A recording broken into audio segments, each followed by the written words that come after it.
भाई बर्तन धुला ले, मैं खाना बना लूंगा। कल भी मैंने धुलाया था, आज तो धुला लेना। भाई एक बात सुन ले, मेरे साथ रहेगा तो रोज तुझको बर्तन धुलाना पड़ेगा, वरना मत रहो मेरे साथ।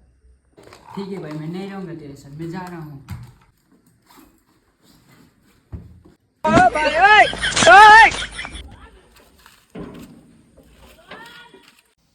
साला इतनी रात में मैं कहाँ जाऊँ, इससे अच्छा तो मैं बर्तन धुला लेता हूँ।